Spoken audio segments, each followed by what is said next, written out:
Hello friends, मैं रमेश कुमार आप सभी का स्वागत करता हूं आपके अपने YouTube channel Ramesh study point पे।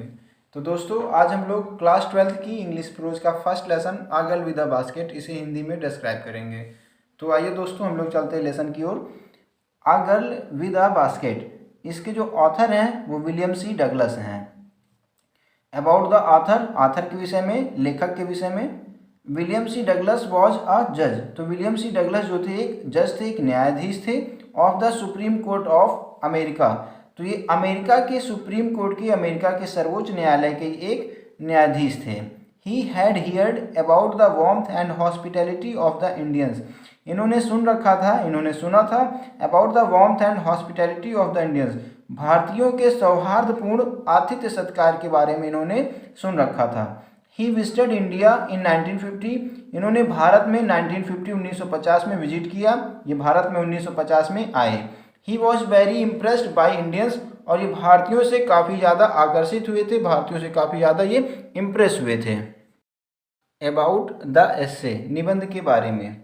ड्यूरिंग हिज विजिट, आने के दौरान, he happened to travel from New Delhi to Ranikhet, आने के दौरान उन्होंने दिल्ली से रानीखेत तक की यात्रा तय की। रानीखेत जो कि एक क्या था, a hill station in the Himalayas, Ranikhet जो कि एक पहाड़ी स्टेशन था हिमालय में। तो रानीखेत हिमालय में एक पहाड़ी स्टेशन था। अप टू बरेली, बरेली तक। ही ट्रेवल्ड बाय ट्रेन, उन्होंने ट्रेन से यात्रा तय की, तो बरेली तक उन्होंने ट्रेन से यात्रा तय की। And then by car to Ranikhet, और उसके बाद रानीखेत तक की यात्रा कार से तय की। He wanted to add he general knowledge, तो वो चाहते थे, अपने सामान्य ज्ञान को बढ़ाना चाहते थे, वो अपने सामान्य ज्ञान को बढ़ाना चाहते थे थ्रू कन्वर्सेशन, बातचीत के माध्यम से, with different types of people, अलग अलग लोगों से बातचीत करके वो अपने सामान्य ज्ञान को बढ़ाना चाहते थे।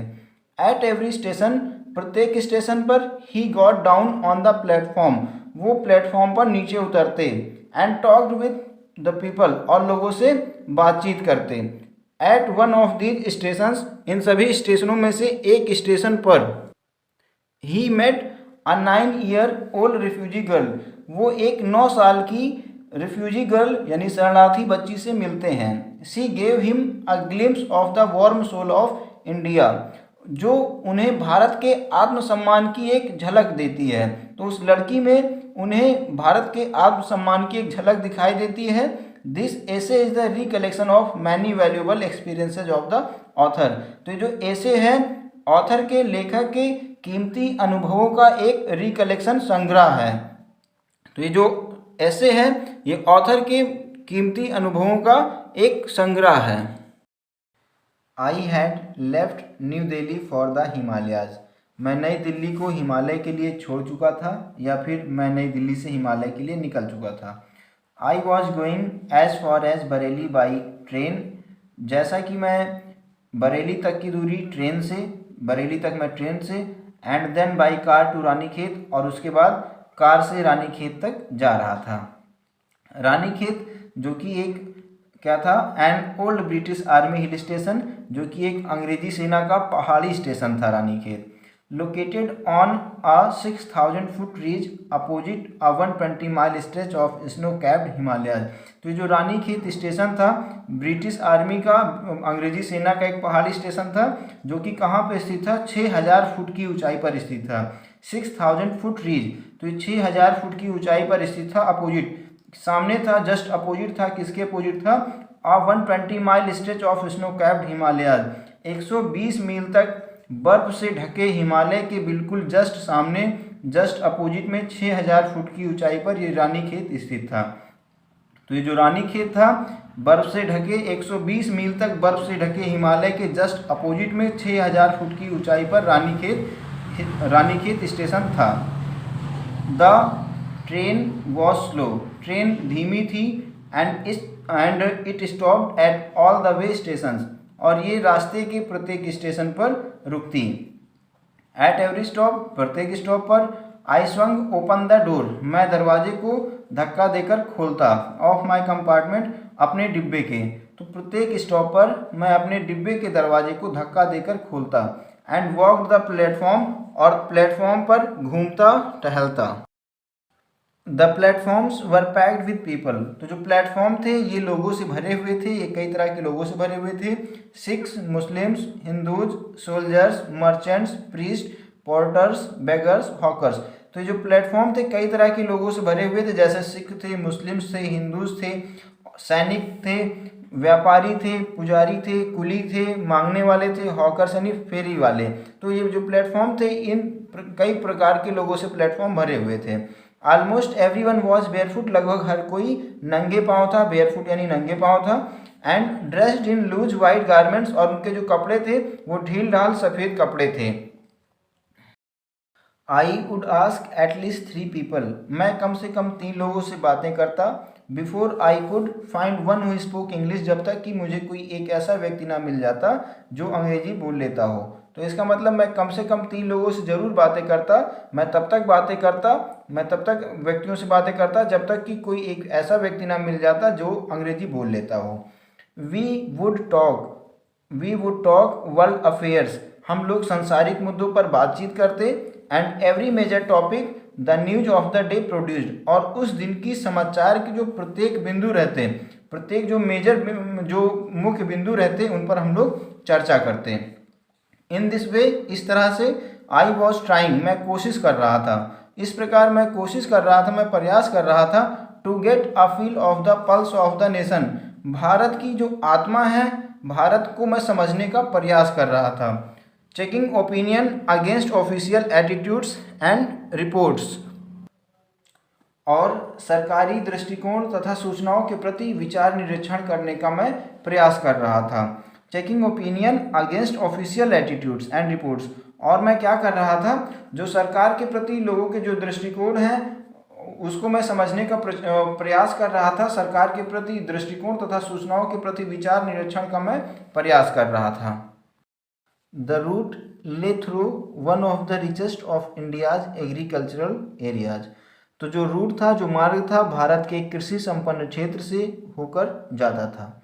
This was the plain of upper Ganga river, यह ऊपरी गंगा नदी का एक समतल मैदान था। 1000 फीट एबव सी लेवल, जो कि समुद्र तल से 1000 फीट की ऊंचाई पर था। बट ट्रॉपिकल लेकिन उष्णकटिबंधीय था। The Ganga was brown silt, Ganga भूरी रेतीली थी। स्वेलन विथ फ्लड वाटर्स, जो कि उफान मार रही थी बाढ़ के जल से। इट्स ओवरफ्लो, इसके जल ने, इसके बहाव ने, ओवरफ्लो यानी कि जो इसका बहाव है, अत्यधिक बहाव है। Inundating thousands of acres of rice, तो thousands of acres of rice, हजारों एकड़ धान की फसल को जलमग्न कर दिया था। तो इसके बहाव ने हजारों एकड़ धान की फसल को जलमग्न कर दिया था। गंगा भूरी रेतीली थी, ये बाढ़ के जल से उफान मार रही थी, और इसके अत्यधिक बहाव ने हजारों एकड़ धान की फसल को जलमग्न कर दिया था। हजारों एकड़ धान की फसल को जल से ढक लिया था। To the north were jungles, नॉर्थ की ओर जंगल थे, उत्तर की ओर जंगल थे। ग्रेट एक्सपेंसेज ऑफ ग्रास, जहाँ पे घासों का अत्यधिक विस्तार था। हायर देन अ मैन्स हेड, ये घासें एक मनुष्य के सिर की अपेक्षा अधिक ऊंची थी। तो ये घासें काफ़ी बड़ी बड़ी, काफ़ी ऊंची ऊंची ये घासें उत्तर के जंगल में थी। एंड अनब्रोकन, बिना कहीं पे रुकी हुई, तो यानी ये जो घासें थी ये बिना कहीं पे टूटी हुई लगातार फैली हुई थी। Except for an occasional clump of trees, सिवाय कुछ पेड़ों के समूह के, तो कुछ कुछ जगहों पे पेड़ों के कुछ समूह थे, इसके अलावा हर जगह पे ये घासें फैली हुई थी। The home of tigers, elephants, pythons and cobras, तो ये घासें जो थी, क्लम्प ऑफ ट्री जो थे, ये टाइगर्स के, एलिफेंट्स के, पाइथन्स के और कोबराज के ये घर थे। Everywhere else there was flat land running to the horizon, तो अन्य प्रत्येक जगह पर, यानी इस घास वाले मैदान को छोड़कर अन्य प्रत्येक जगह पर समतल मैदान दौड़ रही थी टू द हॉरिजन, क्षितिज तक। तो इस घास वाले मैदान को छोड़कर सभी जगहों पर समतल मैदान था जो कि हॉरिजन तक फैला हुआ था, क्षितिज तक फैला हुआ था। समतल मैदान क्षितिज तक फैला हुआ था। क्षितिज मतलब वो पॉइंट होता है, हॉरिजन या क्षितिज वो पॉइंट होता है जहाँ पर सूरज और पृथ्वी आपस में मिलते हुए दिखाई देते हैं। But dotted here and there by scared banyan tree और by rows of pakar trees. लेकिन यहाँ वहाँ पर बिंदु की भांति पवित्र बरगद के पेड़ और पाकर के पेड़ों की पंक्तियाँ थी। यानी कि बिल्कुल समतल मैदान हॉरिजन तक फैला हुआ था, लेकिन बीच बीच में कहीं कहीं पर पवित्र बरगद के पेड़ और पाकर के जो पेड़ होते हैं इनकी पंक्तियाँ थी। शेप्ड लाइक एल्मस, जिनका जो शेप था एल्मस के पौधे के जैसा इनका शेप बन रहा था। इनकी जो आकृति थी वो एल्मस के पौधे के जैसी बन रही थी। And having thick twisted trunk, जिनकी मोटी तने लिपटी हुई थी। तो यानी कि ये जो इधर और उधर बीच बीच में कहीं कहीं पर जो बैनियन के ट्री थे, यानी पवित्र बरगद के जो पेड़ थे, पाकर के जो पेड़ थे, इनकी जो तने थी वो इधर उधर लिपटी हुई थी, जिससे वो एल्मस के पेड़ के जैसे लग रहे थे।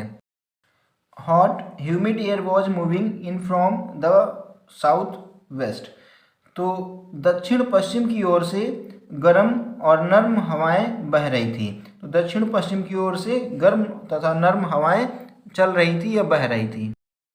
Monkeys, some of them mothers with babies clinging to them and riding underneath, तो मंकी जिनमें से कुछ मदर मंकी थी वो अपने बच्चों को चिपकाए हुए, क्लिंगिंग यानी चिपकाए हुए, टू देम उनको चिपकाए हुए, एंड राइडिंग अंडरनीथ और नीचे लटकाकर चल रही थी। तो मंकी जिनमें से कुछ मदर मंकी थी वो अपने बच्चों को चिपकाए हुए नीचे लटकाकर चल रही थी। तो मंकी जिनमें से कुछ मदर मंकी थी वो अपने बेबीज को चिपका कर नीचे लटकाते हुए चल रही थी। स्वंग ऑफ ट्रीज, जो पेड़ों से नीचे आ गए थे, जो पेड़ों से नीचे आ गए थे, एट द स्टेशन, स्टेशन पर आ गए थे, लुकिंग फॉर फूड, भोजन की तलाश में। तो ये जो बंदर थे ये पेड़ों से नीचे आ गए थे, स्टेशन पर आ गए थे, लुकिंग फॉर फूड, भोजन की तलाश में पेड़ों से स्टेशन पर आ गए थे।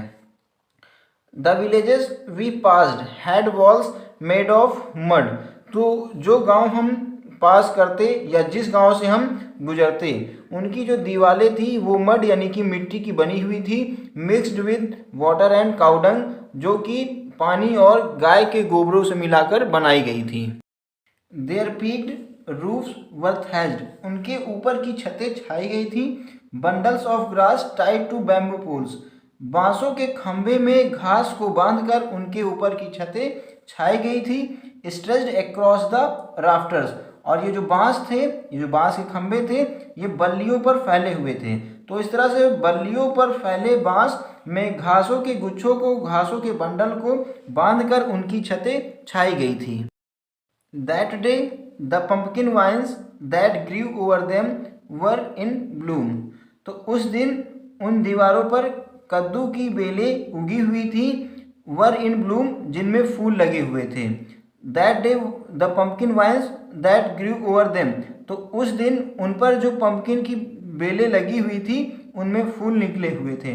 Trailing streaks of yellow over drape walls, और वे पीले फूल उन भद्दी दीवारों पर धारियां बना रहे थे, जो फूल पीले रंग की धारियां बना रहे थे उन भद्दी दीवारों पर।